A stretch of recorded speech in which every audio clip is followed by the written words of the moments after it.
Today, I'd like to talk about poison ivy. My name's Michelle. I have breast cancer. I'm sharing my journey here with everyone. So if you stopped by, I appreciate your watching, listening, sharing, following, commenting, all this stuff. Thanks. So I have never in my life had poison ivy before.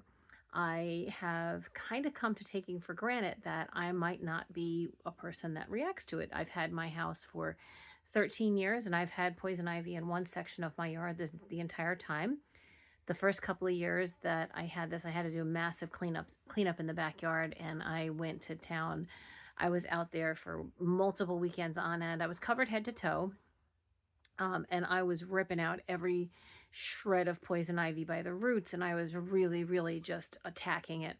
And I did a great job. I got rid of all of it, and it didn't come back for a couple of years, but um, then I really wasn't able to pay as much attention to my yard, so it's come back, and it's come back with a vengeance. It is across the lawn in various spots, and it's now on the other side of my yard where I don't think it ever was before. Um, but the last year, I think it was, I went out, I was mowing my yard, shorts and flip-flops. Yeah, it must have been last year, shorts and flip-flops. And as I was doing that, I discovered the little bits of poison ivy throughout the yard. I'm like, oh, this is wonderful. No reaction, nothing happened to me.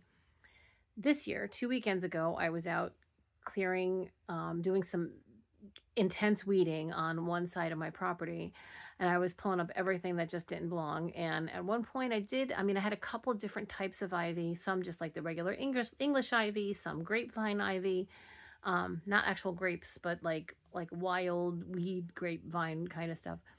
Um, so it was a bunch of different types of ivy that was there. And at one point I was like, oh, I think this particular one is poison ivy, but I had already pulled it out and I was wearing gloves, but I had like a tank top on, and it's like, okay, whatever. It is what it is. Well, fast forward a few days, and lo and behold, I started to get a bit of a rash. It's really not crazy. I can't complain about it. I'm not itchy. It's not sore. It's none of that. I just got like in one spot, it blistered up to where it kind of looked like it was a slug just on my arm, the outside of my forearm. And otherwise, it's just a bunch of little kind of like, actually, if you can see it here, right? Can you see that? That's just kind of that's really, I guess, the worst of it. There's like two spots, one on each of my legs. Um, one on the outside of my elbow. I have that one covered for right now, but they're not horrible, and on my wrists on that side, and then also on this side, but this side is almost gone already. So it really wasn't bad, and it's kind of cycling out and going away. The reason that I wanted to talk about this is that I kind of have a theory that the reason that I reacted to the poison ivy this year is a direct result of having gone through chemotherapy and being on immunotherapy.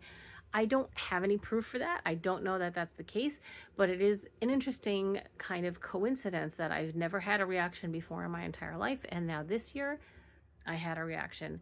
In fairness, I did go full on. I did grab some weeds. I did pull the poison ivy before I realized what it was. I bundled it up. I stuck it in a bag. I interacted with it a lot. So it's still, for the amount that I interacted, this is not really a severe breakout at all. So it's still pretty mild, but it is just an interesting coincidence. So I figured I would come on and talk about that and see if anyone else had a similar experience, or also just to kind of give you a heads up, like if you plan on doing some weeding and you're on immunotherapy, maybe think twice, or maybe be a little bit more careful than I was, because like I said, I had gloves on, but I had bare arms and bare legs. So yeah, so that's it. Just want to talk about poison ivy. Let me know in the comments. Did you have any sort of experience with poison ivy while you were going through treatment? Have you heard anything, any connections one way or the other about if there could be a relationship between um, contracting contracting poison ivy and immunotherapy or chemotherapy? All right, that's it, guys. Take care.